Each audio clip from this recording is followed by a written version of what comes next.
semua milikku, ku serahkan padamu Tuhan. Penyesalan dan kebanggaan, suka dan duka, semua ku serahkan.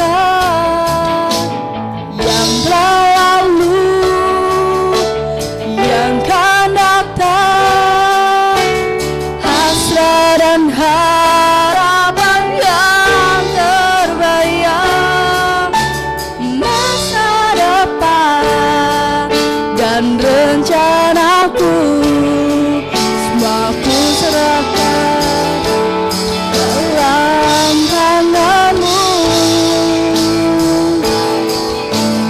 Ku persembahkan hidupku kepadamu Tuhan, ku kemuliaan-Mu, ku berikan hidup ini sebagai persembahan yang berkenan padamu. Ku persembahkan hidupku kepadamu Tuhan, ku kemuliaan-Mu, ku berikan hidup ini sebagai persiapan berkenan padamu.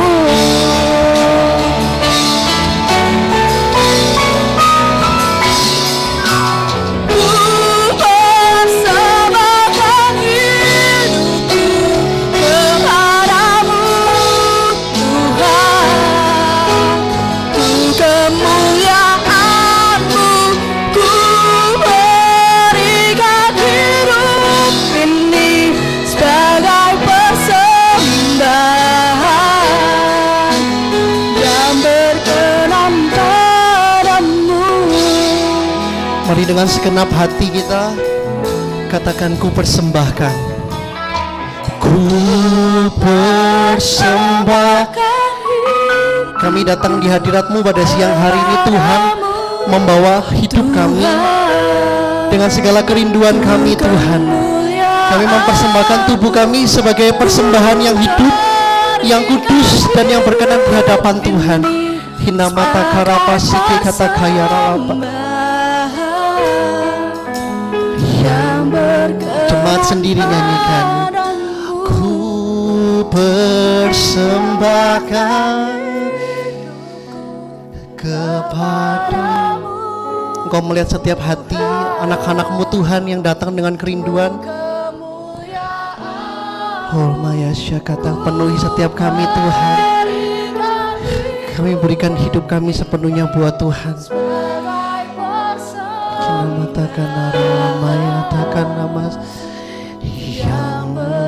Sekali lagi, oh, ku persembahkan hidupku kepadamu Tuhan, supaya Tuhan melihat hati hidup kami sebagai persembahan yang menjadi dupa harum di hadapan-Mu Tuhan. Engkau mencium bau harum dalam hidup kami Tuhan, sebagai persembahan yang hidup Tuhan. Hani yang berkenan padamu. Lebih sungguh-sungguh katakan, ku persembahkan. Ku persembahkan kepadamu.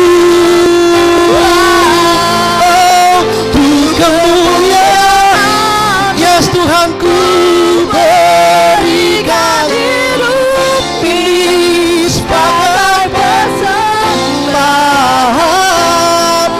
Iya, satu kali lagi.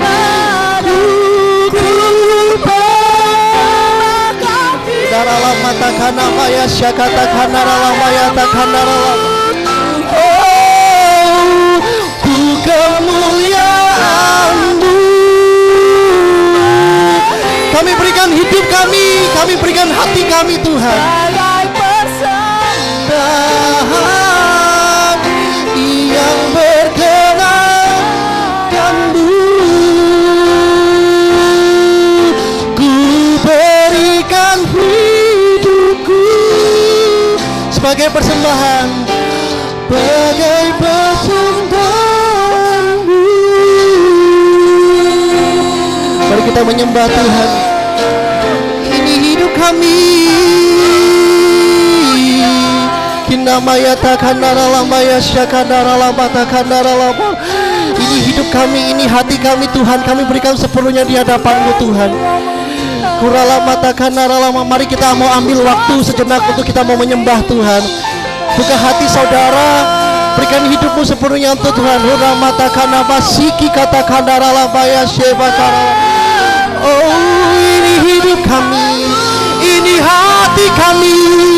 Ku persembahkan kepadamu, ku persembahkan kepadamu sebagai persembahan yang hidup, sebagai persembahan yang kudus dan yang berkenan. Haleluya.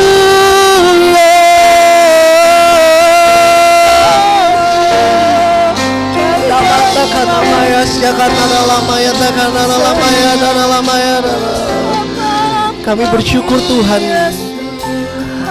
Kami bersyukur Tuhan kalau siang hari ini kami boleh ada di dalam dewan musyawarah-Mu Tuhan. Untuk setiap kami generasi muda datang berkumpul di tempat ini dengan satu tujuan. Kami menyembah Tuhan dan menyenangkan hati Tuhan. Sebentar Tuhan, kami akan mendengarkan setiap kebenaran firman-Mu Tuhan. Berikan kami telinga seorang murid, hati seorang hamba, sehingga waktu firman ini dibentangkan, itu mengubah paradigma kami, mengubah pola hidup kami, sehingga bagaimana kami melangkah sebagai orang-orang percaya. Sebab dengan apakah seorang muda dapat mempertahankan kelakuannya yang bersih, hanya menjaganya sesuai dengan firman Tuhan. Hamba adalah hamba yang tidak berguna. Hamba yang melakukan apa yang menjadi tugas hamba. Selanjutnya Roh Kudus ambil alih tubuh jiwa roh kami, sehingga tidak ada kuasa lain selain kuasa-Mu yang ada di tempat ini menjamah setiap kami, melalui setiap kami Tuhan. Sebab Tuhan baik, bahwasanya kasih setianya untuk selama-lamanya. Mari setiap kita yang siap mendengarkan firman Tuhan bersama dengan saya katakan amin. Shalom. Kurang semangat, shalom. Ya, cuaca di luar memang mendung saudara, tapi tidak menyurut semangat kita, amin.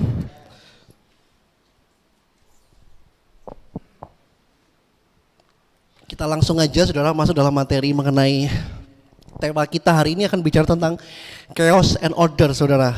Ya kan, kalau mungkin saudara selama seminggu ini ketemu saya gitu ya, kok saya lagi gitu.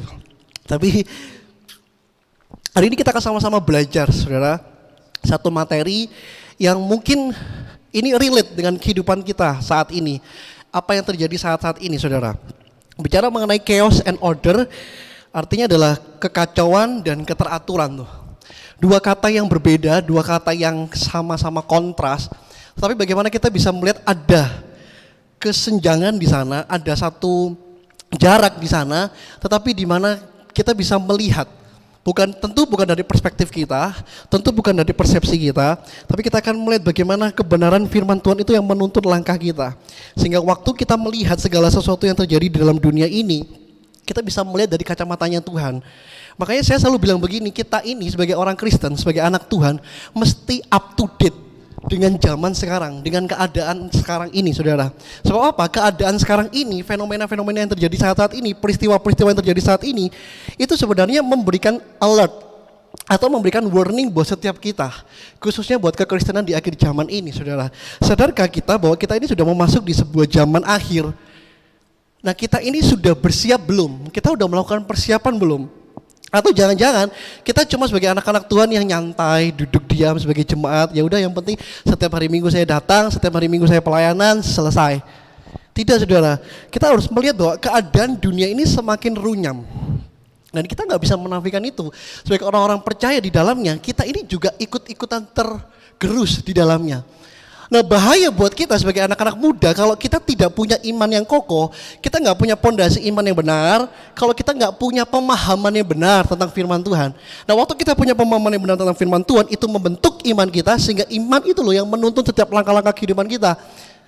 Nah pertanyaannya begini, di tengah-tengah keadaan saat ini, menurut saudara keadaan saat ini semakin baik atau tidak sih? Tentu tidak, saudara.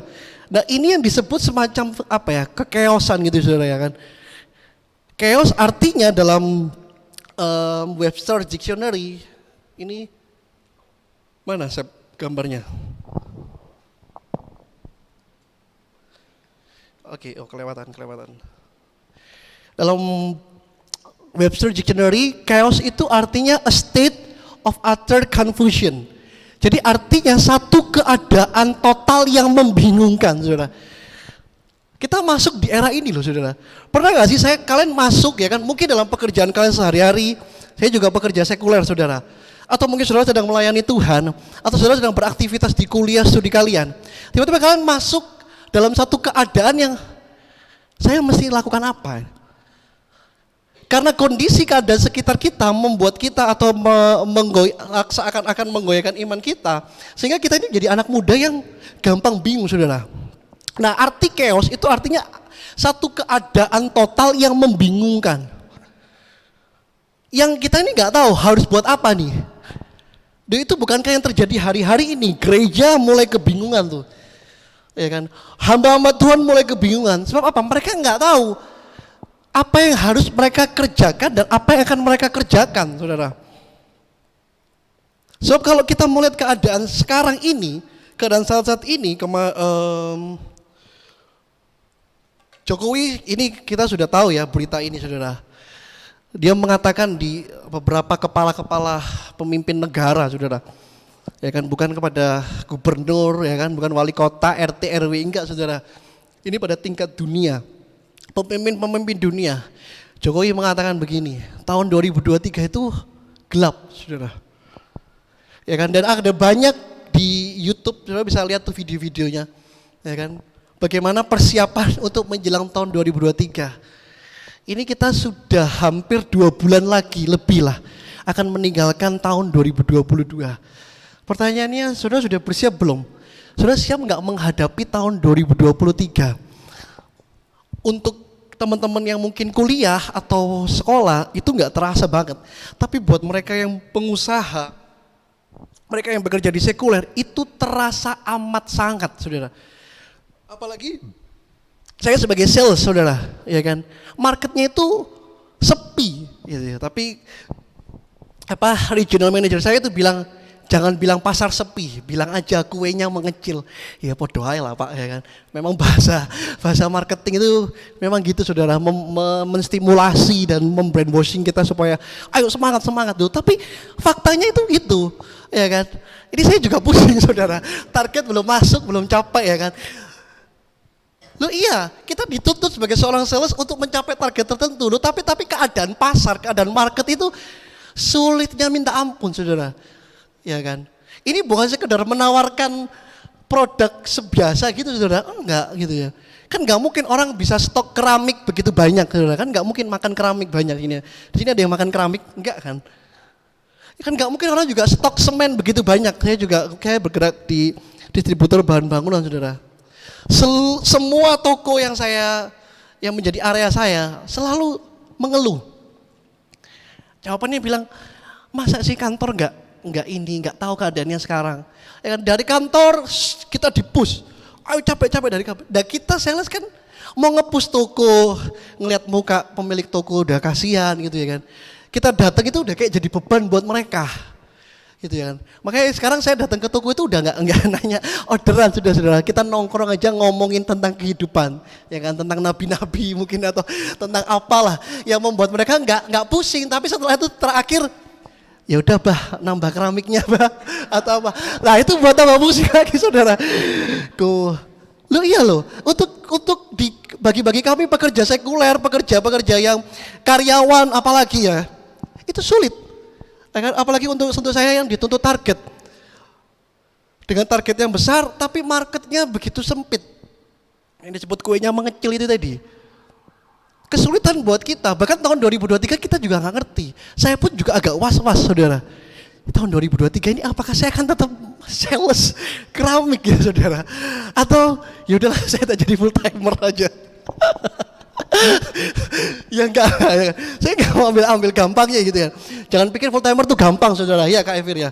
Kalian bisa tanya Kak Evir, kalau seminggu itu ada acara kegiatan gereja yang disalahkan selalu full timer kalau ketinggalan atau apa. Loh tapi itu yang saya pikirkan saudara, 2023 ini apakah saya akan tetap melayani Tuhan? Apakah saya akan tetap bekerja sebagai sales keramik gitu ya? Atau saya nggak tahu. Ya kan, kenapa gelap, begitu gelap, kita nggak ada yang tahu kok. Walaupun kita hari ini memprediksi, kita meramal sesuatu, oh nanti 2023 saya akan punya action plan. Nanti Januari saya akan tunangan dengan Dina, nanti kita lamaran dan sebagainya selesai. Enggak segampang itu ternyata hidup saudara. Kalau segampang itu ya kayak tinggal, saya teken kita ke Malang yang langsung berangkat gitu ya. Kan enggak saudara. Ada action plan, tapi action plan kita pun juga absurd, abstrak. Kenapa? Karena kita nggak tahu apa yang terjadi ke depannya tuh. Sebab keadaan sekarang itu mendukung apa yang akan terjadi ke depannya itu. Dan Jokowi bilang ada sekitar 60 negara juga nanti akan jatuh, saudara, jatuh bangkrut semua. Ya kan udah ada negara apa sebelumnya itu Srikaya atau apa itu, saudara, yang sudah Sri Lanka ya, Sri Lanka ya. Agak ketawa gitu saudara, supaya kita itu nggak terlalu tegang gitu ya kan hari ini. Jangan dipikir saya bapak dosen gitu, nggak, kita hari ini santai aja. Ya kan baru kemarin ini Perdana Menteri Inggris ya kan mengundurkan diri, ya kan. Nggak karuan. Ini PM-nya Inggris ini bukan cuma sekali loh saudara mengundurkan diri. Ya, saya sempat ditawari, cuma saya nggak bisa saudara, karena saya bukan warga negara Inggris. Tapi keadaan inilah, ini dari CNBC News dikatakan headline-nya itu, bumi lagi apa? Lagi sakit. Oh, ini nggak nembus ya. Bumi lagi sakit. Rusia panas, Amerika Serikat, Arab tegang, kurut ngamuk. Semuanya negara sama negara saling berperang satu sama lainnya, membuat keguncangan politik ekonomi kita. Hari-hari ini kita tuh menghadapi keadaan yang sulit. Dan ini yang disebut sebagai keadaan yang chaos, saudara. Ya kan? Jangankan kita, kepala negara kita juga bingung saudara, mau gimana nih? Ya kan, kepala negara kita sedang dibingungkan dengan ijazahnya apakah palsu atau asli saudara. Iya gak sih? Sedangkan keadaan dunia ini semakin runyam. Nah pertanyaannya, apa peran gereja? Atau bagaimana peran kita sebagai orang percaya? Tetapi keadaan semacam ini sebetulnya sudah dicatatkan di dalam satu buku kehidupan yang selama ini kita punya tapi kita gak pernah baca itu saudara. Itu apa? Alkitab. Jangan saudara pikir bahwa Alkitab itu hanya mencatat sejarah-sejarah lama, tidak. Alkitab itu mencatat sejarah ke depan, apa yang akan kita lakukan dan apa yang kita kerjakan ke depannya sebagai orang percaya itu. Dan pertanyaannya, saudara sudah baca nggak manual booknya? Dan yang membuat kita bingung, yang membuat kita kadang ragu, membuat kita dilema, karena itu saudara, kita nggak ngerti yang menjadi pegangan kehidupan kita itu apa. Hari ini saudara mau pegang finansial saudara, nggak mungkin saudara. Ya kan, akan terjadi resesi ekonomi. Saudara mau pegang apa? Koneksi saudara. Dia akan meninggalkan saudara dengan tepat, dengan waktunya nanti. Kenapa? Karena semua orang pada akhirnya akan mementingkan dirinya sendiri, mencari selamat bagi dirinya sendiri. Bila perlu membuat perahu bagi keluarganya sendiri itu. Itu keadaan sekarang saudara. Ya kan? Kita berebutan untuk bagaimana bertahan hidup. Ya memang secara psikogram, secara psikologis, psikogram manusia sebagai makhluk hidup, kita berupaya untuk mempertahankan hidup kita seperti apa caranya itu. Yang gawatnya waktu di Inggris ini mundur, kan ini terjadi kacau balau di Inggris saudara.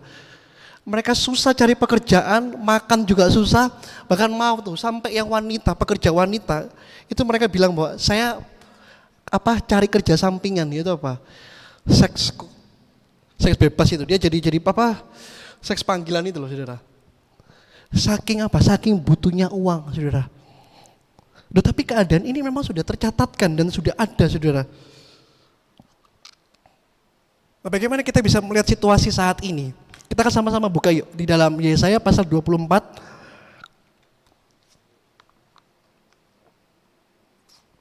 ayat 10 sampai ayat yang ke-13. Multimedia bisa bantu bacakan, bukakan maksud saya.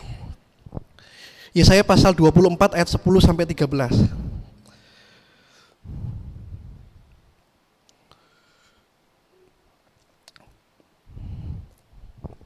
Saya bacakan buat saudara, Yesaya pasal 24 ayat yang ke-10 sampai 13. Dikatakan begini. Kota yang kacau riuh sudah hancur. Setiap rumah sudah tertutup, tidak dapat dimasuki. Orang menjerit di jalan-jalan karena tiada anggur. Segala sukacita sudah lenyap, kegirangan bumi sudah hilang. Yang terdapat dalam kota hanya kerusakan. Pintu gerbang telah didobrak dan runtuh. Sebab beginilah akan terjadi di atas bumi di tengah-tengah bangsa-bangsa, yaitu seperti pada waktu orang menjolok buah zaitun, seperti pada waktu pemetikan susulan apabila panen buah anggur sudah berakhir. Kalau kita mau belajar tentang konteks dalam Yesaya ini, di mana sebenarnya kalau saudara baca di pasal 1, di pasal 1-nya nanti itu, di mana Tuhan sedang menghancurkan dan meluntuhkan Yerusalem. Ya. Jadi keadaan ini, kalau kita pikir siapakah kota yang kacau riuh sudah hancur itu? Apakah Yerusalem? Tidak. Ternyata tidak Yerusalem saja, saudara. Di sini dikatakan bangsa-bangsa. Artinya seluruh bangsa, ya kan? Itu juga mengalami efek dan dampaknya yang sama. Dan judul perikop di dalam Yesaya pasal 24 ini mengenai nubuat tentang akhir zaman. Karena kitab Yesaya di dalam pasal ini mengandung satu apokaliptik gitu, saudara. Tentang pewahyuan apa yang akan terjadi ke depan tuh, di mana seluruh bangsa, seluruh kota akan dihancurkan dan dilululantakan, akan menghadapi satu keadaan-keadaan yang sulit, keadaan-keadaan yang penuh dengan krisis yang tadi kita udah lihat di awal tuh, di mana semua terjadi kekacauan demi kekacauan, kebingungan demi kebingungan. Nah, apa tandanya sih, saudara? Atau apa yang menjadi penyebab dari kekacauan tersebut? Apa yang menjadi penyebab kenapa kok bisa terjadinya begitu hal yang sulit dalam kehidupan kita ini? Lalu mungkin apakah di antara kita akan berpikir lah, berarti semua yang Tuhan rencanakan ini gagal dong? Tentu tidak, saudara. Lalu kita berpikir apakah Tuhan, bukankah Tuhan yang sudah menata dari awal? Tidak.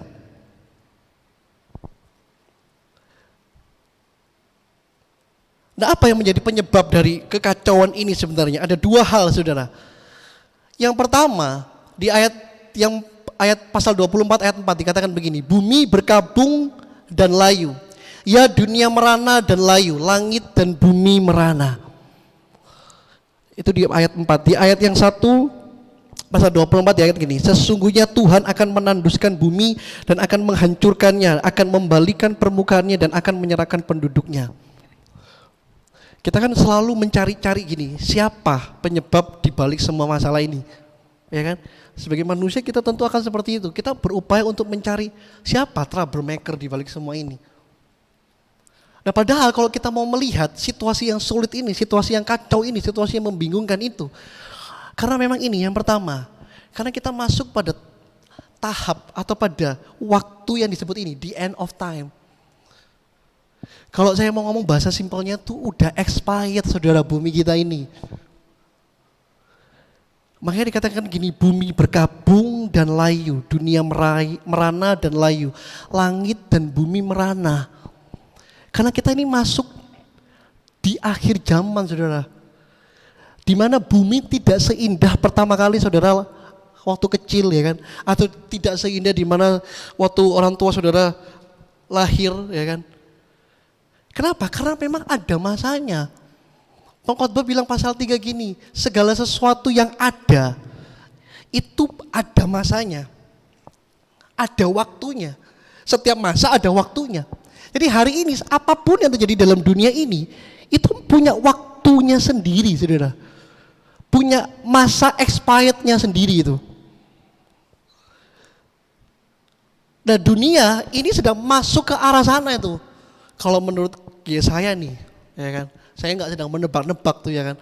Saya nggak ngomong bahwa wah 2023 kiamat, nggak, saya nggak bilang gitu, saudara. Tapi kita masuk dalam satu keadaan yang sebenarnya menunjukkan bahwa kita ini masuk di zaman akhir, saudara, the end of time tuh.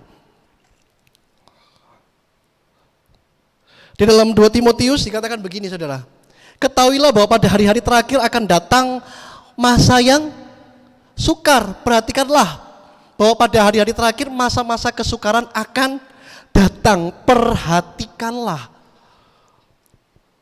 Itu tadi kenapa saya bilang bahwa segala sesuatu ini kita mesti up to date, saudara. Sehingga setiap fenomena, peristiwa, keadaan yang terjadi itu kita bisa ngerti itu. Apa sebenarnya yang akan terjadi dan apa yang harusnya kita lakukan tuh. Kita nggak mungkin melakukan sesuatu tanpa kita nggak ngerti apa yang harusnya kita lakukan tuh saudara. Maka kita mesti paham dulu situasi yang penuh dengan kekacauan, sesuatu yang chaos tadi itu disebabkan memang karena pertama ini kita masuk pada akhir zaman saudara. Di masa di mana bumi sudah mulai expired, bumi sudah mulai nggak berproduksi dengan baik, ya kan? Semua keadaan tidak semakin membaik tuh. Terjadi krisis di mana-mana tuh, krisis pangan, krisis kesehatan, krisis ekonomi, seluruh dunia itu merasakan, bukan cuma Indonesia saudara, tapi seluruh dunia tuh merasakan hal yang sama karena memang sudah dimuatkan dalam Alkitab bahwa hari-hari yang terakhir itu akan datang apa? Masa yang sukar, masa yang sulit bagi setiap kita. Masa-masa kesukaran itu akan datang tuh. Ini saya nggak ngomong ini supaya menakuti saudara, tidak.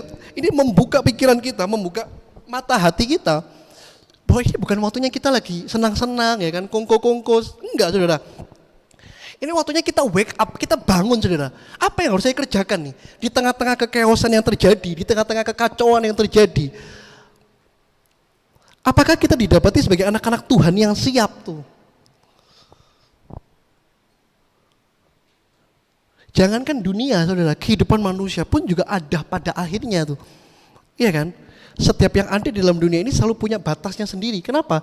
Karena dunia ini nggak sempurna, dunia ini penuh dengan keterbatasan, dunia ini penuh dengan kejahatan, dan yang lain-lainnya saudara. Nah hal ini loh yang membuat kita harusnya bisa peka terhadap apa yang terjadi di sekeliling kita. Faktor pertama ini loh. Sudahkah kita mengetahui atau kita menyadari? Kita bilang gini, waktu di hari-hari terakhir itu kedatangan Tuhan itu seperti apa saudara? Seperti pencuri, ya kan? Dia datang nggak mungkin janjian tuh sama rumah yang mau dicuri, enggak, saudara. Tiba-tiba begitu saja datang, saudara. Nah, yang menarik di dalam Yesaya pasal 24 ayat yang ke-10 dikatakan kota yang kacau riuh sudah hancur. Kata kota di sana tuh menggunakan kata Ibrani tohu, saudara. Itu sama dengan kalimat itu, kata itu sama dengan kata yang dimana di dalam penciptaan, Kejadian pasal 1 ayat 2, di mana bumi belum berbentuk sama sekali. Jadi saudara bisa bayangkan kota yang hancur dan riuh, dilululantakan itu sama pada awalnya ketika bumi belum dibentuk.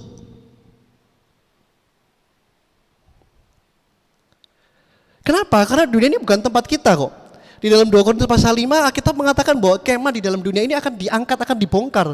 Sebab apa? Ini adalah kemah kediaman manusia, kemah buatan manusia tuh. Yang bahayanya lagi kita tahu ini hari-hari terakhir, tapi kita kita mulai abai itu. Kenapa kita abai? Karena kita nggak peka. Kenapa kita nggak peka? Karena kita nggak tahu. Simpel kan saudara. Nah hari ini untuk kita mengetahui bahwa kita sedang ada di zaman akhir ini saudara, bagaimana kita perlu untuk bergerak bersama, bukan seorang diri, ya kan? Bagaimana gereja perlu bergerak bersatu padu untuk mempersiapkan. Kalau di materi kita Wahyu kemarin, eksposisi Wahyu di end of time, gereja itu memiliki kewenangan tertinggi untuk menjangkau para jiwa. Ya kan, dalam poin kita pernah bahas tentang itu. Bagaimana gereja harusnya dikembalikan pada awal mulanya nama gereja itu. Sehingga gereja menjadi tempat terakhir di zaman akhir, di mana Tuhan menemukan setiap orang-orang yang terhilang, orang-orang yang jahat, orang-orang yang enggak karuan itu saudara, ada di dalam gereja untuk apa? Mereka dibentuk, diubah. Nah pertanyaannya, di manakah gereja di saat-saat hari-hari terakhir ini? Benar gak sih? Kita mulai sibuk dengan keadaan kita sendiri, kita mulai sibuk dengan aktivitas kita sendiri, kita sibuk dengan rutinitas kita sendiri itu. Kenapa kita abai dengan sesuatu yang terjadi saat-saat ini, saudara?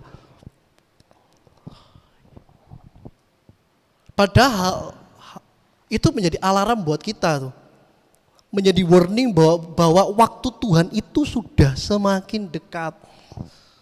Saudara sudah mempersiapkan apa sih untuk kedatangan Tuhan nanti? Ya kan? Saya juga nggak tahu saudara, saya mau ketika nanti Tuhan datang, saya nggak ngerti apa yang bisa saya banggakan dalam hidup saya ini. Ya kan? Belum tentu pelayanan saya memberikan yang terbaik di hadapan Tuhan. Benar nggak sih? Saya juga nggak tahu hidup sampai umur berapa saudara. Tapi yang terpenting bagaimana dalam kehidupan itu saya mulai untuk saya mengerti. Saya melayani Tuhan seakan-akan besok itu sudah akan kiamat gitu ya, misalnya gitu ya saudara. Melayani Tuhan karena seakan-akan besok itu sudah ini. Tapi itu bukan menjadi satu ketakutan buat kita ya. Jangan jadi motivasi yang salah ya saudara. Oh karena Tuhan mau datang nih, saya mempersiapkan, yang penting Tuhan datang kita udah siap. Enggak saudara. Sebab aneh lagi di Alkitab mengatakan gini, pada waktu itu, pada hari yang terakhir itu, banyak orang yang berseru namaku, ya kan, memanggil namaku, ya kan, menyembuhkan orang sakit demi namaku, mengusir setan demi namaku. Tuhan lo bilang enggak kenal. Kenapa? Karena motivasi mereka salah. Mereka melakukannya salah tuh. Jadi gimana kita sebagai orang Kristen yang benar, ya bagaimana kita taat, kita lakukan apa yang menjadi rulesnya firman Tuhan ini saudara. Nanti pada akhirnya nanti saya akan jelaskan apa sih yang harusnya kita lakukan sebagai gereja, sebagai anak-anak muda, sebagai orang-orang percaya. Karena kekacauan ini, kerusakan ini itu sudah dialami bukan cuma orang-orang yang gak percaya, kita pun mengalami itu saudara. Dampaknya itu juga kita alami. Jangan saudara pikir bahwa kita punya Tuhan yang perkasa, Tuhan yang baik, maka kita akan dipisahkan dan dibedakan. Oh enggak saudara, kita tetap mengalami hal yang sama seperti orang luar sana alami. Tapi pertanyaannya bagaimana kita meresponi apa yang terjadi saat ini. Sehingga keadaan kondisi-kondisi yang sulit ini itu membuat kita itu menjadi anak-anak muda yang bersiap saudara. Punya persiapan tuh. Mengerti gitu loh. Nah kalau kita nggak ngerti ini udah hari terakhir, kita nggak tahu kapan waktu itu terakhir ya kan. Kita akan jadi anak muda yang lengah saudara. Ya kan kita pikir, oh alah hari Tuhan terakhir masih lama lah ya kan. Kemarin diramalkan 2012 ya kan. Terus diramalkan lagi tahun berapa, diramalkan lagi tahun berapa, loh kita nggak ngerti itu. Saya pernah, satu kalimat yang pernah saya tanyakan di beberapa anak muda, mungkin Indri juga pernah tahu apa yang saya sampaikan ini. Selalu saya tanyakan satu kalimat ini saudara. Bayangkan saudara hidup sudah begitu lama, saudara melayani Tuhan, saudara mengiring Tuhan, tapi sampai pada akhirnya hidup saudara nggak diterima. Berarti apa yang kita sudah lakukan sebelumnya ini loh saudara, sia-sia nggak sih? Sia-sia, betul nggak sih? Jawab aja dengan jujur, sia-sia nggak sih? Ya kalau gitu saya jadi orang bajingan aja ya kan, saya jadi orang yang brengsek aja. Toh hidup saya terakhir juga akan ini. Loh itu satu kesalahan logika yang bodoh sekali saudara. Kalau kita pikir justru karena kita nggak tahu akhirnya seperti apa, maka kita berhati-hati dalam kita melangkah kehidupan kita ini. Kita berhati-hati melewati hidup ini. Supaya jangan-jangan nanti, tiba-tiba nanti itu, kita udah lakukan semuanya yang terbaik menurut kita, tapi pada endingnya nanti, Tuhan tolak kita. Kalimat ini saya pakai untuk penginjilan untuk orang-orang di luar sana yang mereka belum kenal Tuhan. Saya ini gak mengkristenkan kamu gitu, saya bilang gitu. Tapi seandainya kamu sudah ikuti tata ibadahmu, agamamu, semua aturan agamamu dan yang lainnya. Tapi endingnya ternyata yang kamu percayai, yang kamu lakukan itu salah semua. Kan fatal saudara. Tetapi kan good newsnya buat kita ini mendapatkan kasih karunia yang daripada Tuhan itu loh, yang memampukan kita dari hari ke hari untuk berhati-hati tetap pada jalurnya Tuhan. En auto peripateo, tetap berada di jalurnya Tuhan tuh. Kenapa sampai di hari terakhir Tuhan dapati kita itu sebagai anak-anak Tuhan yang siap. Jangan seperti gadis 5 yang bodoh itu saudara, ya kan? Mereka sama-sama diundang nggak? Sama-sama diundang. Sama-sama datang enggak? Sama-sama datang. Sama-sama tidur enggak? Kan dikatakan mereka tertidur. Ke-10 gadis itu sama-sama tertidur. Tetapi apa yang membedakan ke-5 gadis bijak dan ke-5 gadis bodoh? Jawabannya sederhana, karena mereka yang 5 gadis bodoh ini, mereka tidak mempersiapkan semuanya dengan benar. Karena mereka enggak bawa minyak tuh. Loh memang dalam mengiring Tuhan, dalam melayani Tuhan, itu akan ada fase capek saudara. Pasti. Ada fase lelah, jenuh. Ya kan? Capek, iya pasti saudara. Kita ini manusia soalnya. Kita punya keterbatasan, kita punya kekurangan, kita punya kelemahan. Tapi di balik kelelahan kita, capeknya kita itu loh. Kita mau tahu nggak endingnya yang terakhir itu seperti apa?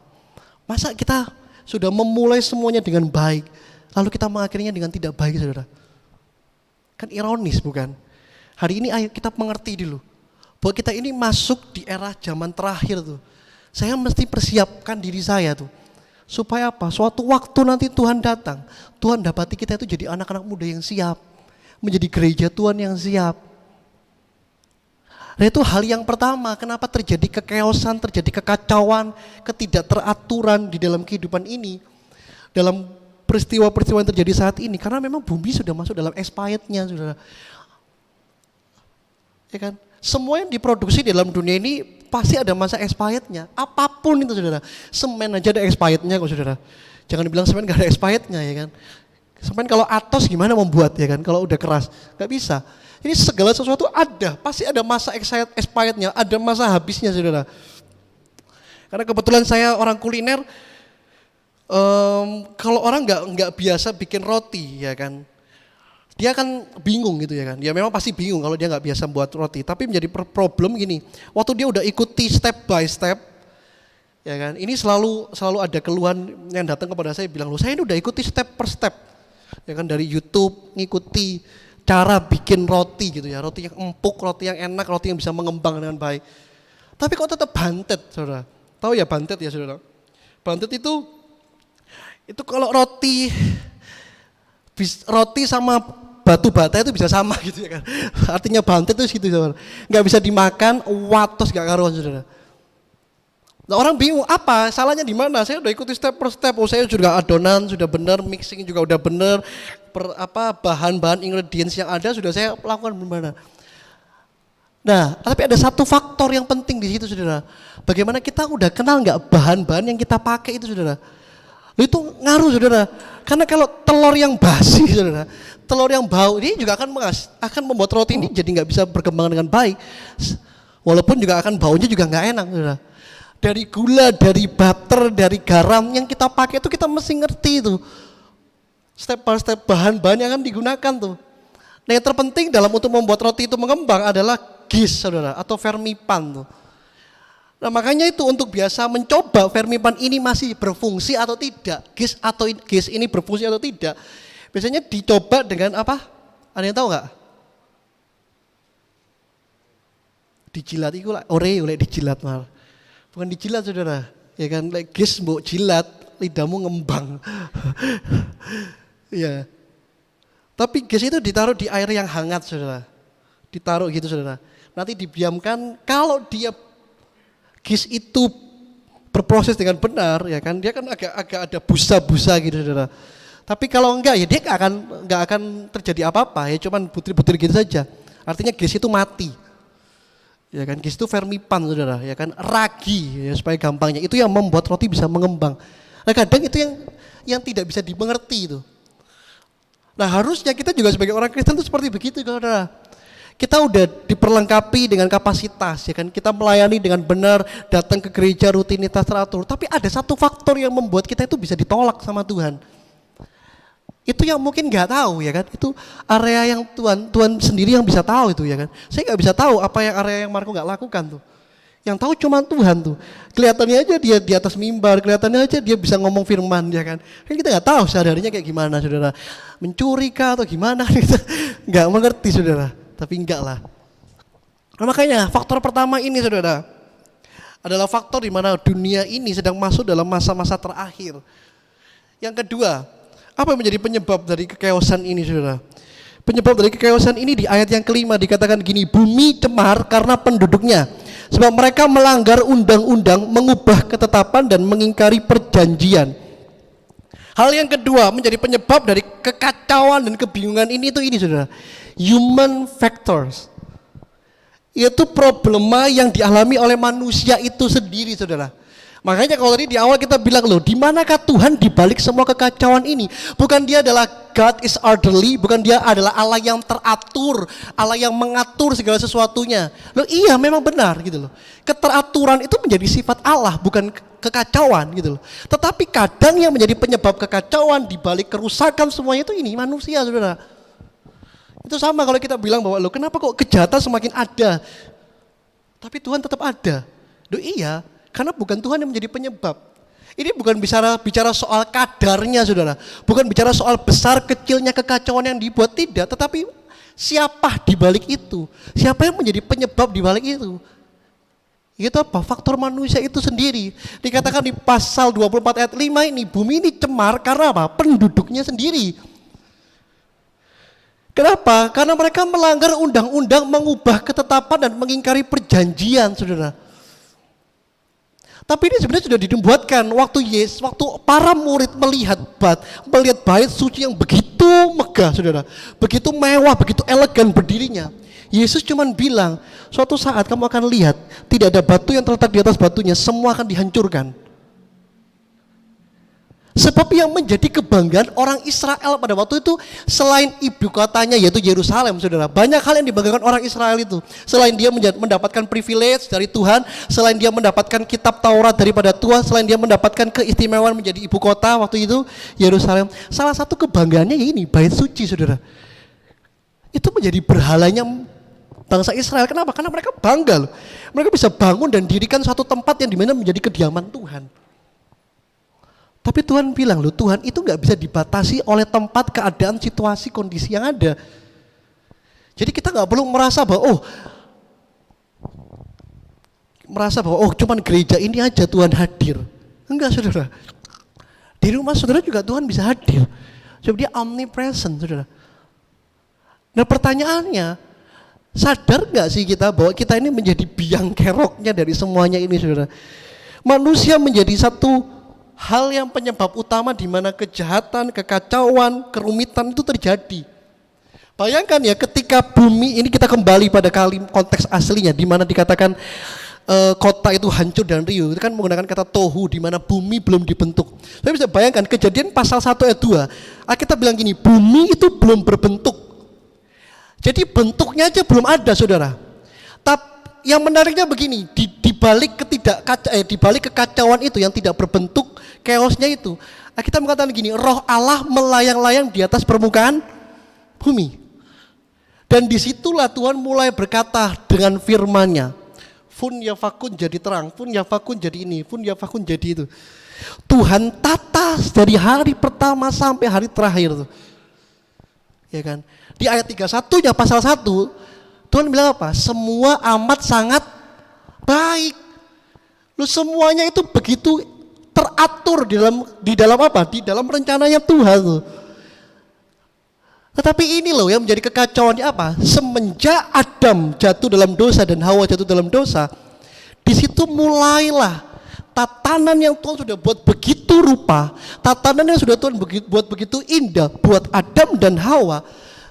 Ya kan? Mereka rusak. Kenapa? Karena dosa membuat apa? Mereka jatuh dan terpisah daripada Allah. Jadi human factors ini kenapa? Karena kebiasaan kita, karena natur dosa dalam diri kita ini suka jadi orang yang melanggar, saudara. Itu sudah dipastikan, tidak mungkin tidak. Semua orang punya gen ini, saudara. Gen di mana semakin kita dilarang, semakin kita melanggar, itu pasti. Apalagi saya, saudara. Ya, saya jujur ini di hadapan saudara ya kan. Semakin dilarang, semakin melanggar, saudara. Kenapa? Karena itu menjadi tabiat dari manusia, tabiat dari dosa itu sendiri. Dilarang malah melanggar. Loh, Tuhan sudah ciptakan begitu baik, begitu sempurnanya. Tetapi ini yang manusia buat mereka apa? Melanggar undang-undang, mengubah ketetapan mereka, mengingkari perjanjian. Padahal begitu banyak perjanjian yang Tuhan sudah buat loh di dalam dunia ini. Di dalam masanya mereka pada saat itu, pada bangsa Yehuda waktu itu. Begitu banyak perjanjian yang Tuhan sudah buat. Kenapa Tuhan mesti buat perjanjian kepada mereka? Supaya apa? Manusia ini tuh ngerti gitu loh. Di balik kekacauan, di tengah kekacauan, tengah kerumitan itu, Tuhan itu tetap bekerja dan tetap berdaulat, saudara. Nah, permasalahannya kita ini nggak paham, kita nggak ngerti bahwa sebenarnya permasalahan terbesar dalam hidup ini adalah diri kita sendiri itu. Kita yang membuat masalah dalam diri kita, tapi kita minta Tuhan yang selesaikan tuh. Itu kan satu ketidakadilan di hadapan Tuhan. Ketika kita beranggapan bahwa oh ya, saya lakukan, Tuhan yang nanggung tuh. Nah, ini yang membuat kekeosan itu semakin terlihat, nampak, saudara. Hari-hari ini tuh ngeri loh, saudara. Saya selalu ngomong sama pacar saya, hati-hati kalau berangkat atau pergi sendirian. Ya kan? Pencabulan di mana-mana, saudara, saat ini. Ini juga warning buat kalian yang para wanita. Jangan pergi sendirian kalau bisa. Kalau malam hati-hati juga, saudara. Ya kan, terjadi apa namanya? Namanya tuh maaf ya kan, bukan cuman begal motor saudara namanya. Ya kan, ada begal tit, ya saya nggak sebutkan lah. Itu terjadi loh saudara. Pacar saya pernah kena itu. Tapi kasus lain saudara. Ya kan ada motor lain ya kan, ada bapak-bapak tua gitu ya kan. Tiba-tiba ya mempromosikan barangnya saudara ya kan, minta diinjek ya mas saudara. Tapi itu yang terjadi. Apakah berhenti? Enggak saudara. Kejahatan demi kejahatan semakin dipertontonkan. Yang baru-baru ini saudara tahu nggak ceritanya? Seorang pendeta yang membunuh itu saudara tahu nggak ceritanya? Iya kan? Dia bunuh orang tapi bisa-bisa di dalam lift dia masukkan, dia sembunyikan di dalam apa? Troli. Di lift itu dia bisa tertawa, kelihatan psikopatnya sekali saudara. Dan saya nggak tahu itu benar apa enggak, itu pendeta apa enggak itu. Itu pendeta saudara. Kemarin pulang saya bahas sama mama saya. Itu pendeta itu bisa, saya nggak nyebut dia hamba Tuhan karena nggak pantas disebut hamba Tuhan. Pendeta iya mungkin karena pendeta bisa jatuh saudara. Banyak hal yang terjadi. Berhenti sampai situ enggak saudara. Beberapa hari ini saya ngomong sama Marco. Kejadian bunuh diri itu semakin terlihat nyata saudara. Ada beberapa kali kasus itu terjadi di Surabaya. Ya kan, bukan cuma di TP saudara. Saudara taunya cuma di TP ya yang jatuh itu. Enggak, ada lagi di dekat Tolwaru. Ada lagi yang di kamar kosnya. Lu itu terlihat semakin runyam. Kenapa? Karena memang terlihat loh bahwa human factor ini nggak main-main saudara. Karena apa? Karena dosa membuat manusia, mental manusia itu jadi rusak. Ketika mental kita rusak, kita merasa kita ini nggak dihargai, kita nggak dipedulikan, kita diabaikan. Siapa? Kita jadi stres, kita jadi depresi. Maka solusi utamanya adalah bunuh diri, selesai. Padahal bunuh diri itu bukan jawaban saudara.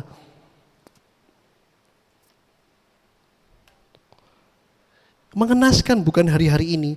Makanya saya juga mikir bukan cuma itu aja saudara. Ya kan, dimana seorang putri baru umur berapa itu ya saya lupa, 7 tahun atau berapa tahun yang diperkosa oleh kakeknya sendiri, oleh saudaranya sendiri. Tapi gila loh zaman sekarang. Bahkan ada salah satu dulu mantan kakak sekolah minggu saya, dia penggiat anak-anak kecil juga saudara, bergerak di bidang anak-anak juga. Ya kan, dia kasih story, dia pasang di storynya, dia bilang bahwa ini waktunya kita berdoa untuk apa yang Tuhan mau kerjakan dalam kehidupan kita di tengah generasi yang bobrok ini saudara. Di tengah generasi yang kacau. Hari ini kita bisa tenang, hari ini kita bisa damai. Kenapa? Karena di tempat ini saudara. Pulang dari tempat ini saudara akan melihat kekeos-keosan yang lainnya tuh. Ya kan, saudara akan melihat kekacauan demi kekacauan. Dan mungkin itu terjadi di keluarga saudara. Mungkin terjadi di lingkungan saudara, mungkin terjadi di tempat kerja saudara, mungkin terjadi di kuliah saudara. Tapi yang menjadi penyebab itu dua hal ini. Ketika kita tahu bahwa ini kita masuk di hari terakhir. Yang kedua apa? Karena masalah manusia. Dosa itu menjadi masalah utama dalam kehidupan kita. Dan tidak bisa diselesaikan hanya dengan cara manusia. Makanya kan bodoh sekali kalau kita bunuh diri. Kita anggap bahwa bunuh diri itu adalah jawaban yang udah menjawab semuanya. Tidak. Tim Keller ngomong begini saudara. If you believe you are made in God's image and that God created the world in peace and love, and for the light of it you too will create because you believe creating order out or chaos is a good thing in and on in itself. Artinya berikanlah persepuluhan pada minggu yang kedua saudara. Saudara bisa searching sendiri enggak? Artinya begini, kalau kamu percaya ya kan bahwa kamu itu diciptakan menurut gambarnya Tuhan. Ya kan, in God's image and then God created the world in peace and love. Dan Tuhan itu menciptakan dunia itu begitu damai dan begitu apa? Begitu cintanya untuk kesenangan itu. Maka Anda itu diciptakan juga untuk apa? Percaya bahwa untuk menciptakan keteraturan yang sama. Karena keteraturan itu juga ada di dalam diri Allah itu sendiri, order out of chaos itu. Ya kan? Nah, kalau hidup kita masih kacau, hidup kita masih berantakan, pertanyaannya apakah kita ini gambar diri Allah? Tidak. Di manakah gambar diri Allah dalam diri kita? Kalau kita mengatakan bahwa hidup kita ini masih kacau, hidup kita masih berantakan, mungkinkah gambar diri Allah dalam diri kita? Enggak mungkin. Kenapa? Karena the God's image selalu apa? Selalu teratur, tertib, rapi, saudara. Nah, dua hal ini saudara yang menjadi catatan bagi kita untuk kita mengerti bahwa kerumitan, kebingungan, kekacauan yang hari-hari ini terjadi itu harusnya membuat kita lebih peka. Kalau tadi saya bilang ini menjadi dua penyebab, lalu apa yang kita bisa lakukan untuk menjawab dan merespon ini? Saya minta pemain musik dan WL bisa maju ke depan. Kita akan segera akhiri ini saudara. Yang menariknya begini, kalau kita baca di Yesaya pasal 24 itu tentang nubuatan tentang akhir zaman, di mana kita masuk dalam satu masa tribulasi lah, masa kesengsaraan tuh, di mana semua orang akan mengalami hal yang sama, ya kan? Di luar Tuhan pun juga mereka mengalami yang sama. Tetapi masa penghakiman itu adalah masa di mana kita akan diadili menurut apa yang menjadi perbuatan kita. Jadi penyebab kedua tadi, human factor tadi, kita sadar bahwa itu menjadi total depravity, menjadi kerusakan total dalam dunia ini. Ya kan, orang pikir kerusakan total itu adalah doktrinnya teologi reform, ya kan? Tidak. Tapi itu memang yang terjadi. Bahwa kerusakan total itu bukan berarti tidak ada kebaikan loh saudara. Kerusakan total itu bukan berarti tidak ada keteraturan di dalamnya, bukan. Tapi kerusakan total artinya gini, kita nggak punya kemampuan untuk berbuat baik, bahkan sekalipun kebaikan ada.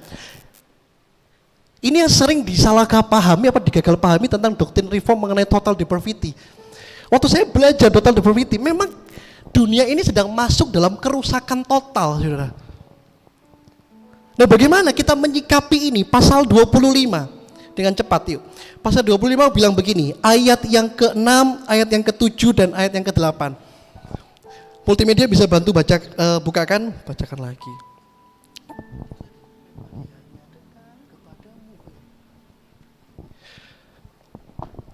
Bukan ini ayatnya. Yesaya pasal 25 ayat 6, 7, 8. Ini saudara, apa yang menjadi respon kita? Atau apa yang menjadi peranan gereja? Atau bagaimana kita menyikapi hal ini? Di ayat yang ke-6, 7, 8 pasal 25 dikatakan begini, Tuhan semesta alam akan menyediakan di gunung Sion. Ini bagi segala bangsa-bangsa suatu perjamuan dengan masakan yang bergemuk, suatu perjamuan dengan anggur yang tua benar, masakan yang bergemuk dan bersumsum, anggur yang tua yang disaring endapannya. Dan di atas gunung ini Tuhan akan mengoyakkan kain perkabungan yang diselubungkan kepada segala suku bangsa dari tudung yang ditudungkan kepada segala bangsa-bangsa. Ayat 8 ini yang menarik. Ia akan meniadakan maut untuk seterusnya, dan Tuhan Allah akan menghapuskan air mata daripada segala muka, dan aib umatnya akan dijauhkannya dari seluruh bumi, sebab Tuhan telah mengatakan. Artinya begini saudara, di masa kesengsaraan bukan berarti begini, kalau saya sudah kenal Tuhan, saya melayani Tuhan, saya ikut ibadah setiap hari, tidak jaminan saudara lepas dari kesengsaraan itu. Tetapi bagaimana di masa kesengsaraan itu loh, Tuhan tetap melakukan pembelaan terhadap umatnya. Nah, apa yang kita lakukan di dalam masa kesengsaraan itu? Di ayat yang pertama pasal 25 dikatakan ini, ya Tuhan, Engkaulah Allahku, aku mau meninggikan Engkau, mau menyanyikan syukur bagi namamu, sebab dengan kesetiaan yang teguh Engkau telah melaksanakan rancanganmu yang ajaib, yang telah ada sejak dahulu. Sudah tahu apa yang harus kita kerjakan di masa kesengsaraan? Waktu saya baca kisah ini saudara, waktu saya pelajari, saya agak bingung saudara. Ya kan, saya buka seluruh artikel, saya buka seluruh jurnal, saya nggak dapat rema saudara, saya nggak ngerti. Tapi ini menjadi rema buat saya. Apa yang harusnya kita lakukan di masa-masa kesengsaraan? Jawabannya cuma satu saudara, worship Him. Waktu pujian dinyanyikan di masa kesengsaraan, itu yang disebut ini, the song of joy in the midst of tribulation. Itu yang disebut nyanyian kesukaan, nyanyian kebahagiaan di tengah masa-masa atau keadaan kesengsaraan.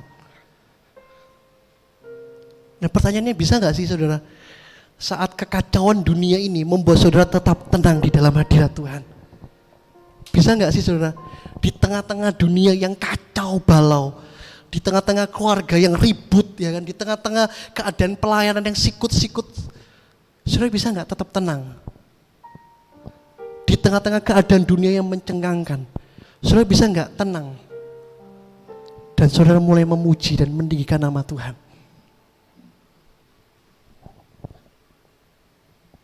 Sulit mungkin saudara. Kenapa?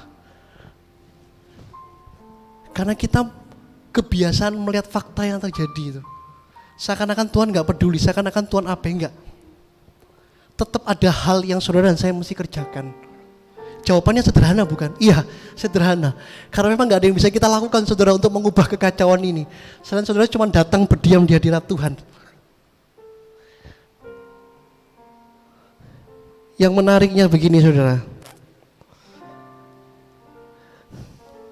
Di ayat yang ke-8, yang tadi saya bilang bahwa ia akan meniadakan maut. Tuhan akan menghapuskan air mata daripada segala muka. Aib umat akan dijauhkan dari seluruh bumi sebab Tuhan telah mengatakannya. Kalau saudara klik di HP saudara itu ada bintang saudara.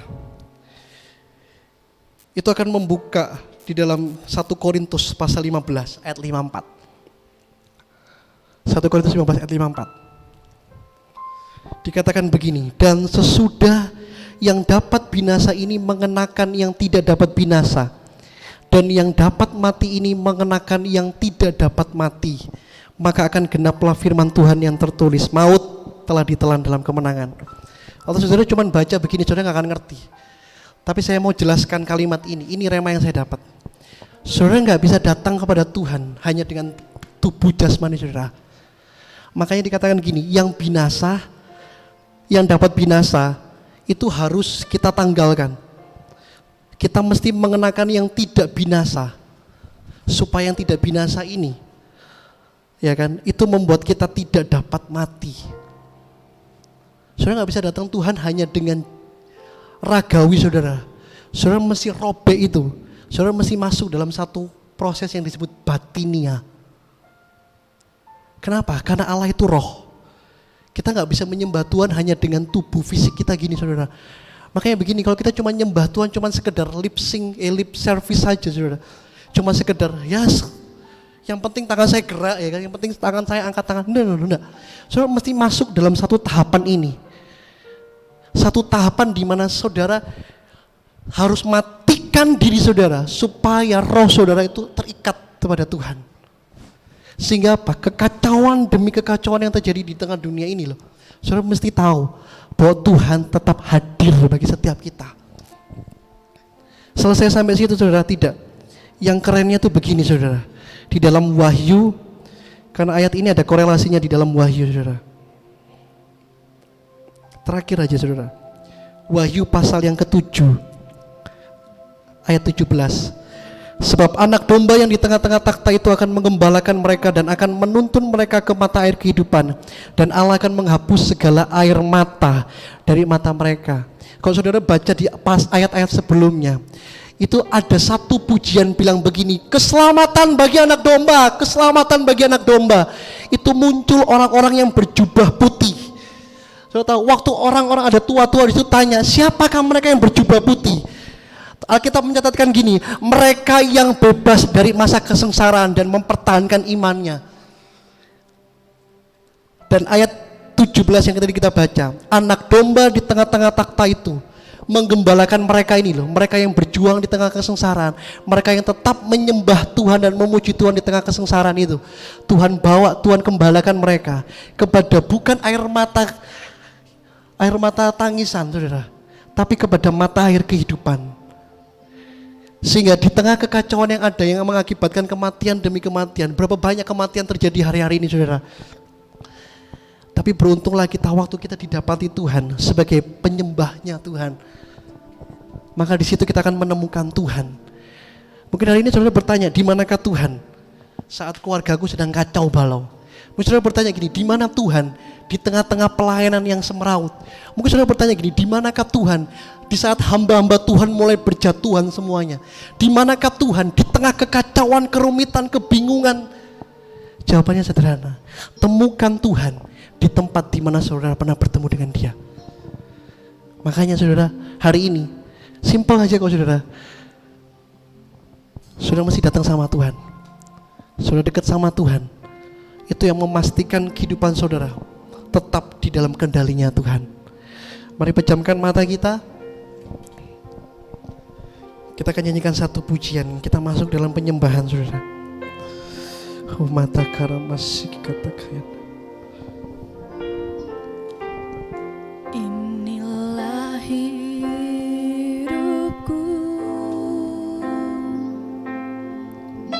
ku serahkan kepadamu.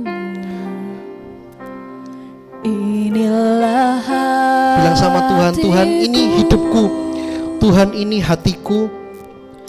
Ku berikan bagimu.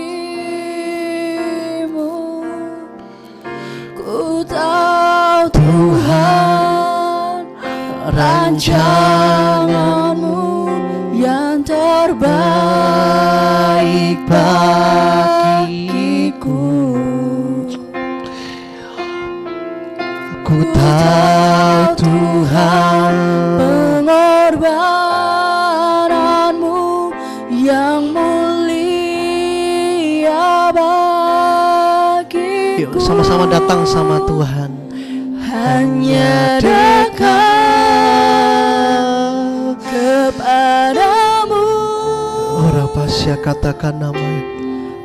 Aku rasakan tenang. Oh, hanya dalam hadiratmu kami rasakan damai Tuhan. ku rasakan Damai-Mu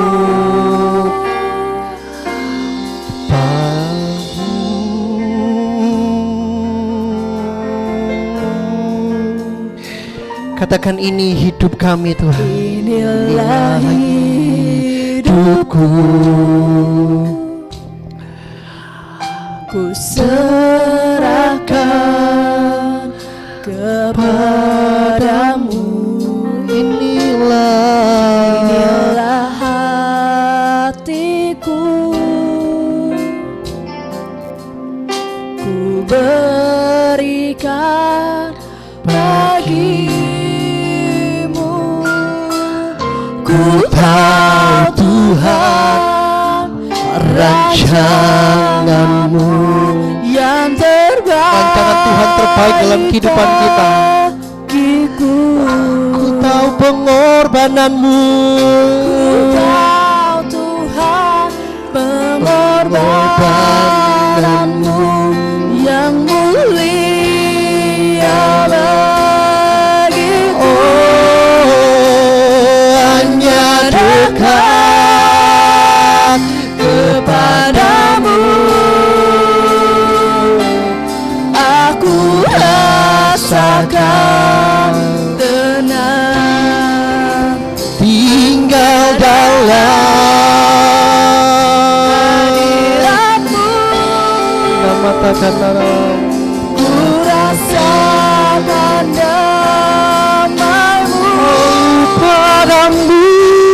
Padamu ku berserah, berharap ku percaya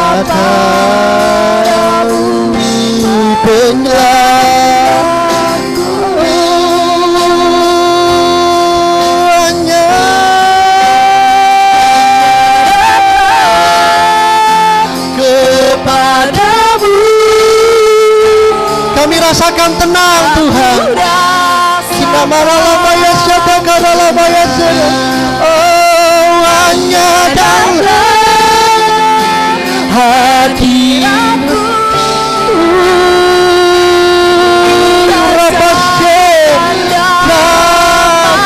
padamu Tuhan. Berserah, berserah. Oh, Engkau sumber pengharapanku. Percaya padamu, Benarku hanya dekat Allahku, hanya kepadamu. Kami rasakan ketenangan Tuhan, kami merasakan damai-Mu Tuhan. Oh, tinggal dalam kepadamu.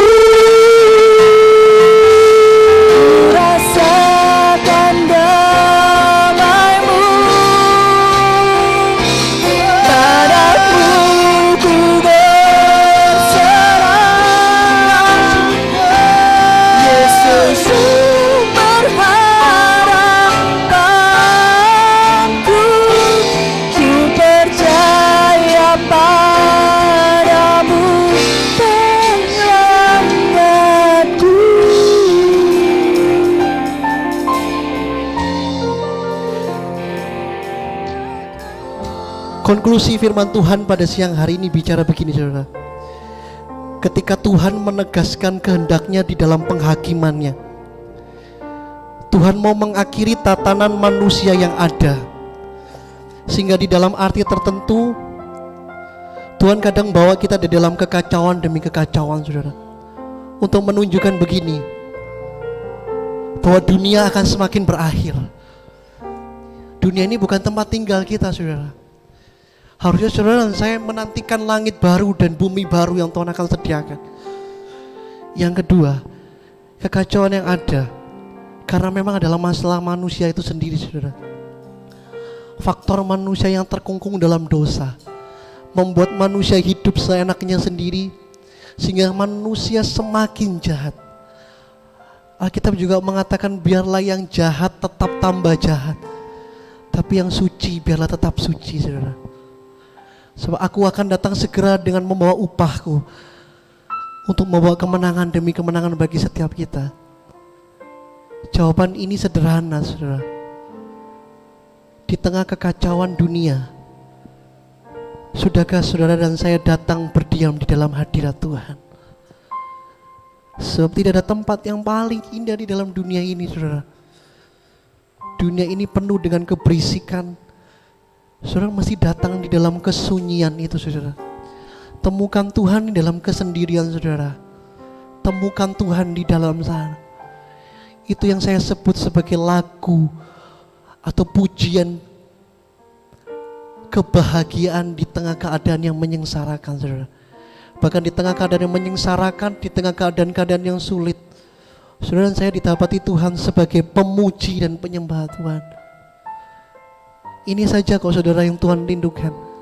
Tuhan mau kembalikan pujian penyembahan itu. Karena di surga nanti, saudara dan saya cuma hanya bisa menyembah Tuhan. Saudara dan saya nanti di sana hanya cuma memuji dan memuliakan nama Tuhan. Tidak ada lain yang kita lakukan.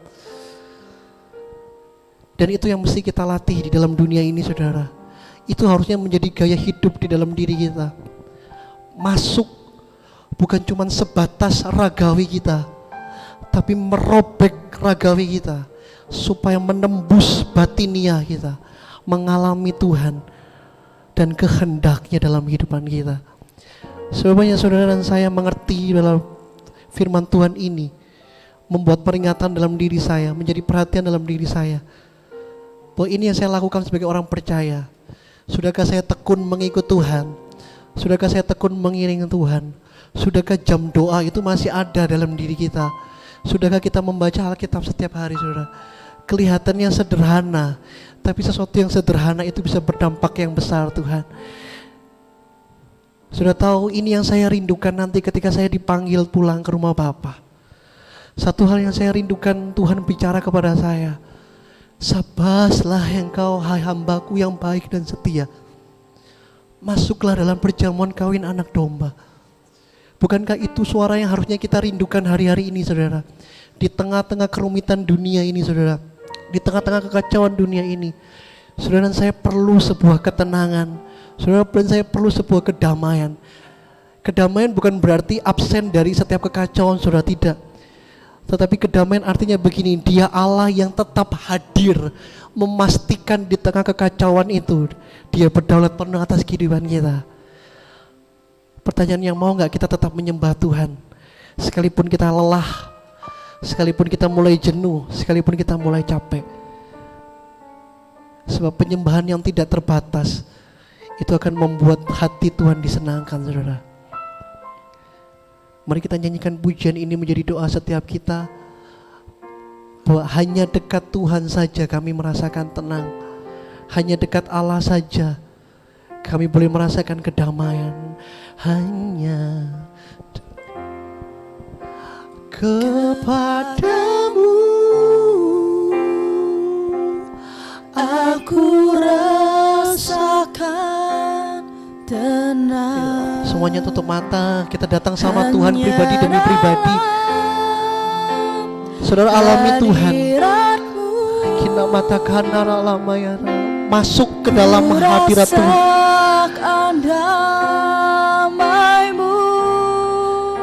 Siapa takana penuhi setiap anak-anakmu di tempat ini Tuhan. Kurala patakana ralamaya. Inna matakana maya syatakana ralamaya. Engkau harapan kami, Engkau sumber kehidupan kami Tuhan. Pegang tangan kami Tuhan, berjalan bersama dengan kami Tuhan. Bimbing kami Tuhan, tuntun setiap kami Tuhan. Arahkan kami Tuhan, supaya kami masuk dalam mata air kehidupan itu Tuhan.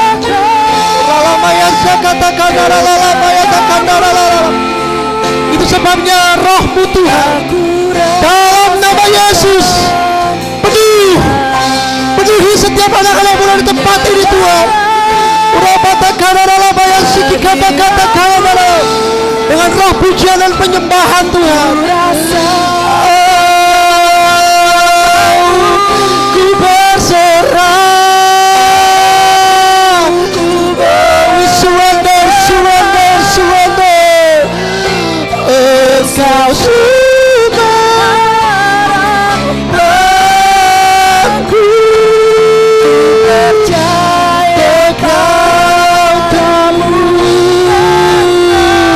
Engkau sungguh lagi,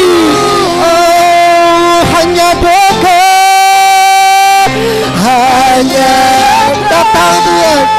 Ya Allah, banyak Tuhan, aku rasakan tenang, kamu rasakan damai.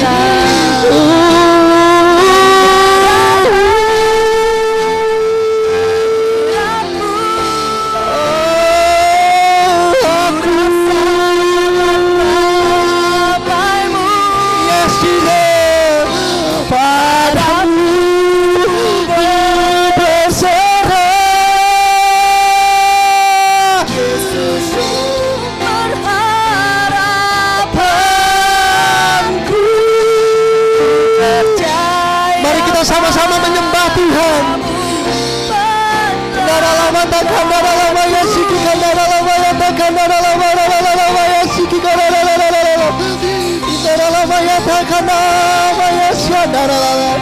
Ini hati kami Tuhan.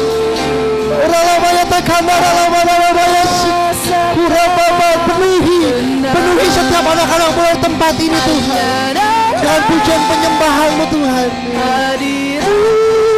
Maya sakata kanara lama takanara lama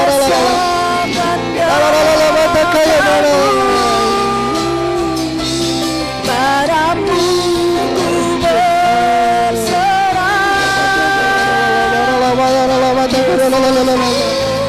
berharap padamu, ku percaya padamu,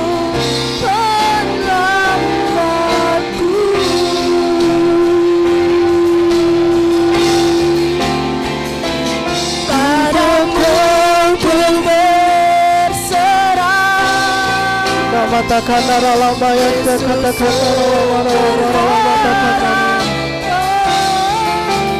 matakana ralamaya percaya padamu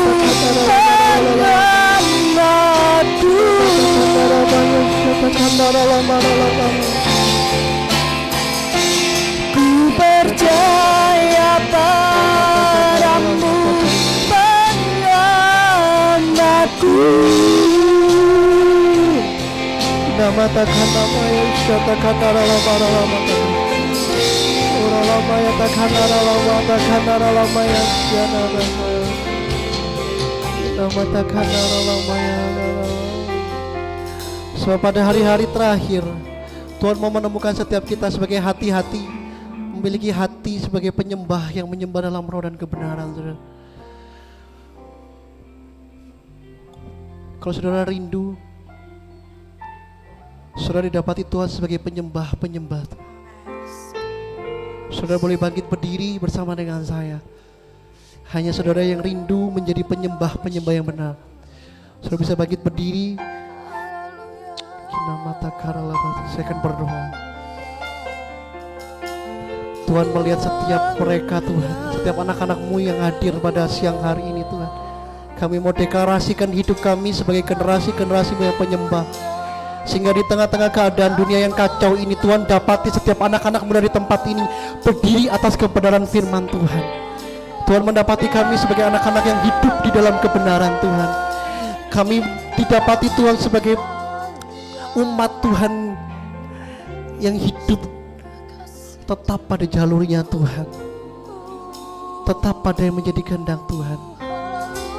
Saudara, di tempat ini saudara nggak sedang datang kepada saya, saudara. Saudara datang ke tempat ini bukan melihat kita yang ada di depan, saudara. Saudara datang di sini dengan satu tujuan, saudara berjumpa dengan Tuhan. Saudara mengalami Tuhan, supaya ibadah ini bukan menjadi ibadah yang kosong, bukan menjadi ibadah yang cuma sekedar rutinitas aktivitas, saudara. Tangkap, saudara, apa yang menjadi pesan Tuhan siang hari ini, saudara. Supaya pulang dari tempat ini saudara mengalami penyegaran, pulang dari tempat ini saudara mengalami ketenangan, saudara mengalami kedamaian, karena Tuhan menyegarkan kehidupan saudara. Mari sama-sama angkat tanganmu tinggi-tinggi di hadapan Tuhan. Engkau yang rindu dipakai Tuhan menjadi orang-orang luar biasa.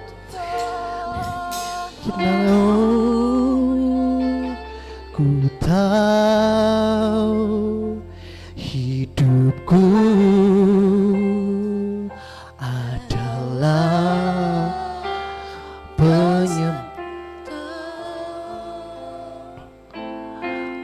Kau ciptakanku dalam kemuliaan-Mu.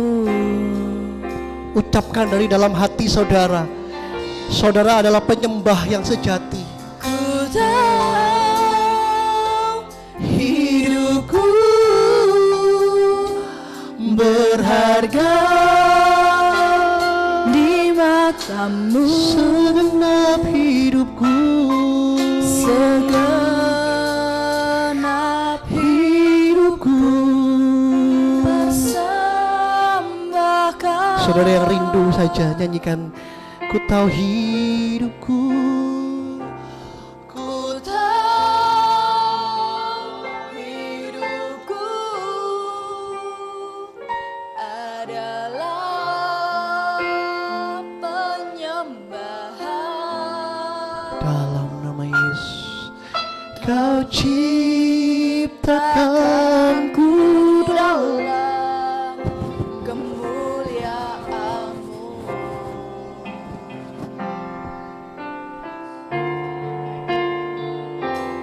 Ku tahu hidupku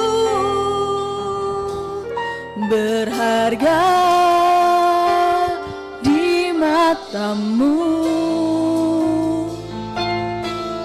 segenap hidupku. Mari sama angkat suaramu, katakan, ku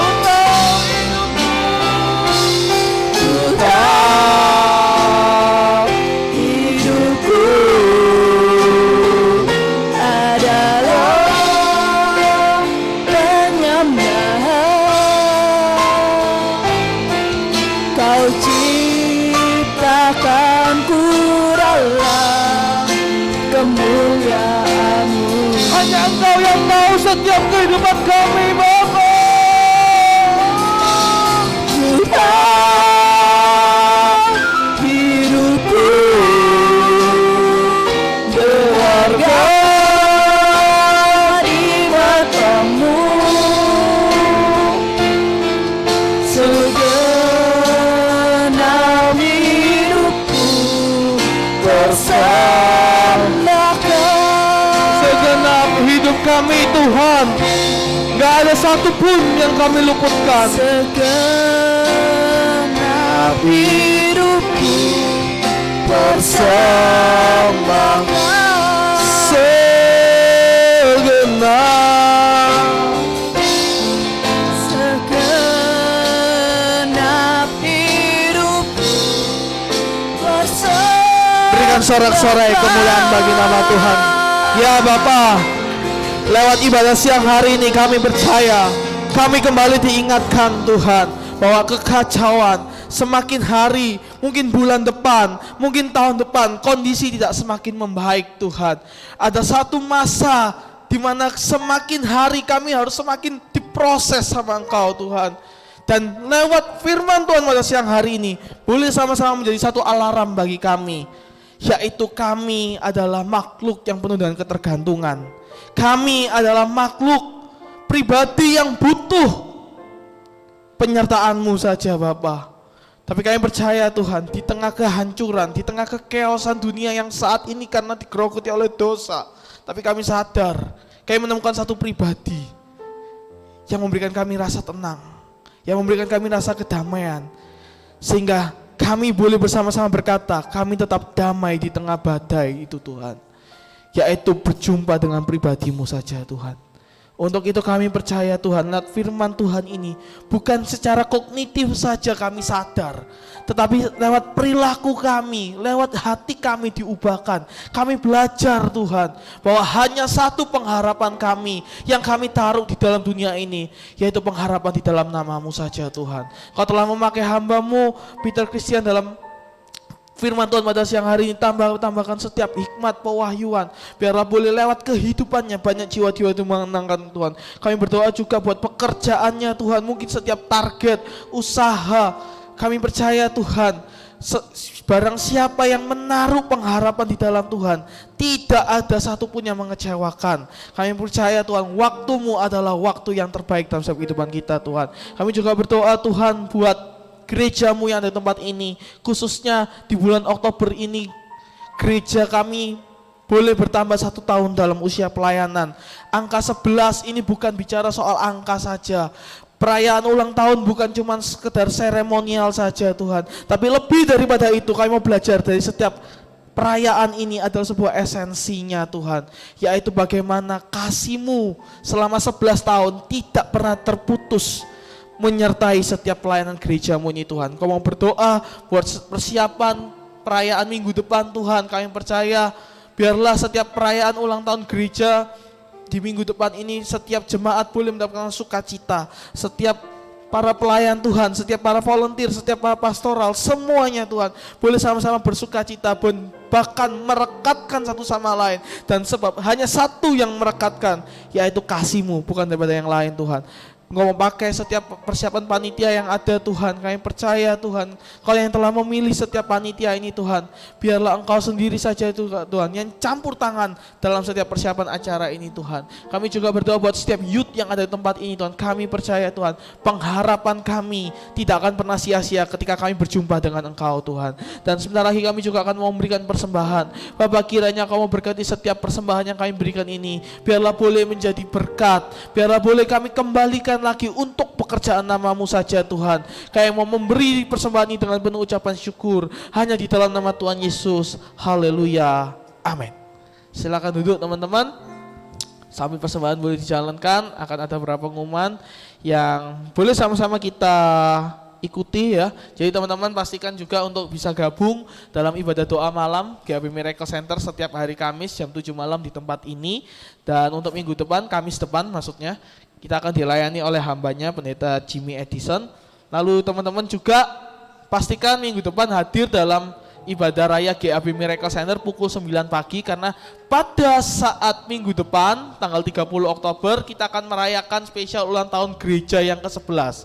Untuk itu pastikan teman-teman youth untuk bisa bergabung dalam perayaan kali ini. Dan khusus minggu depan teman-teman mungkin bisa diperhatikan, kita tidak ada ibadah youth, karena ibadah youth akan disatukan di minggu depan di jam paginya, jam 9 pagi. Jadi teman-teman bukan jadi alasan, oh ini berarti kesempatan gak ke gereja. Bukan teman-teman. Maksudnya ini adalah mempersiapkan teman-teman untuk bangunnya lebih pagi, karena ibadahnya juga lebih pagi. Oke teman-teman. Dan ada beberapa pengumuman juga. Saya mewakili panitia ulang tahun gereja mengucapkan banyak terima kasih atas roadshow gereja di ulang tahun gereja ini pada tanggal 12 Oktober. Perwakilan dari pastoral sudah membagikan berkat yang ada ke warga desa di Jombang, Wonosalam. Kemudian tanggal 18 Oktober perwakilan youth kita juga sama-sama melayani di tempat warga sekitar Pandegiling. Dan kemarin Sabtu kita juga sama-sama mengikuti pelayanan kasih di UPTD penyakit ekskusta. Boleh berikan tepuk tangan yang paling meriah. Teman-teman terima kasih buat partisipasinya, buat setiap dedikasi. Kita percaya bahwa yang kita bagikan itu bukan energi kita, itu bukan kemampuan kita. Oh, karena saya punya duit banyak, oh karena saya mampu makanya saya bisa membagikan berkat. No teman-teman, tapi kita percaya kita membagikan berkat yang ada kepada teman-teman kita, saudara kita yang di luar sana, itu karena kita tahu kita sudah terlebih dahulu diberkati sama Tuhan, kita sudah terlebih dahulu dipenuhi oleh Tuhan. Untuk itu terima kasih, dan puncak ibadahnya yaitu minggu depan kita akan merayakan bersama-sama. Akan ada keseruan yang spesial ya. Kalau yang tadi di umum nggak diberitahu ada door prize. Nah kalau minggu depan karena ini teman-teman youth ya, datang karena ada spesial juga, ada door prize, terus ada persembahan pujian, ada nanti penampilan-penampilan yang luar biasa. Sama-sama kita mau bersuka cita untuk merayaan ulang tahun gereja kita. Oke, dan sebelum berakhir, seperti biasa kita telah kedatangan teman baru yang menjadi saudara kita. Boleh seperti biasa kita akan sambut. Kalau 1, 2, 3 saya akan teriak welcome. Kita akan teriak bersama-sama ya, siap ya? Musik aman? Oke. 1, 2, 3. Welcome to our church. Ya, jadi teman-teman kita kedatangan satu teman baru yaitu bernama Manda. Halo Manda.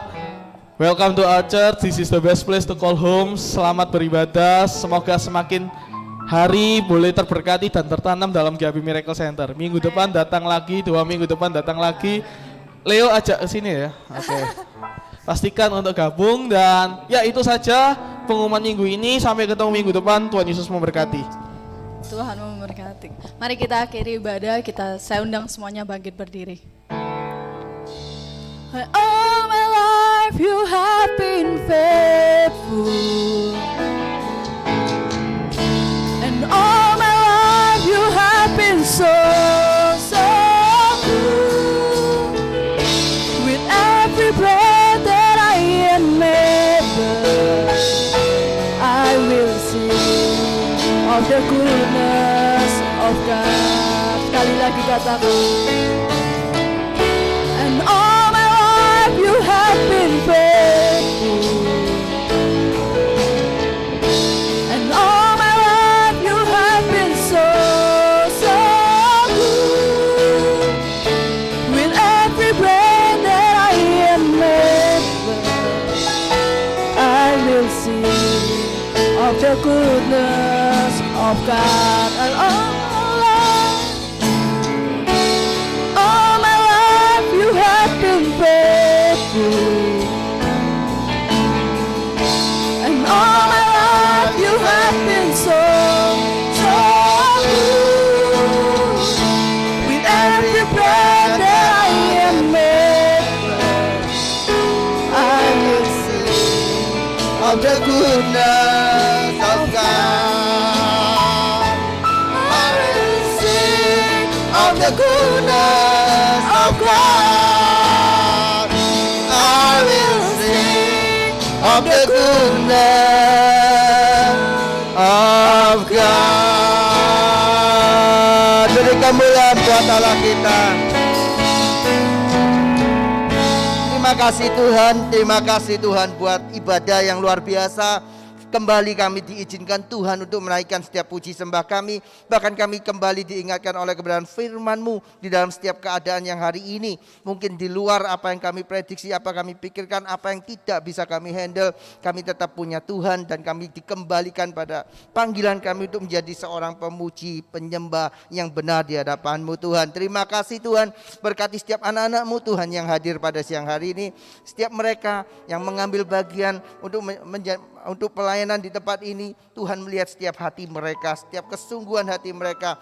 Terima kasih Tuhan, terima kasih. Kalau sebentar kami juga pulang, kami mau angkat tangan kami mau terima berkat dari Allah Bapa, Putra dan Roh Kudus yang memberkati kami dengan kasih karunia, damai sejahtera Tuhan dan penyertaan Roh Kudus yang senantiasa ada dalam setiap apapun yang kami lakukan, kerjakan, baik itu studi sekolah kami, setiap usaha pekerjaan kami, keluarga rumah tangga kami, bahkan pelayanan kami mengiring Tuhan. Tuhan Yesus sendiri yang menjadikan semuanya berhasil. Di dalam nama Yesus yang percaya, mari sama-sama katakan amin. Tuhan Yesus memberkati.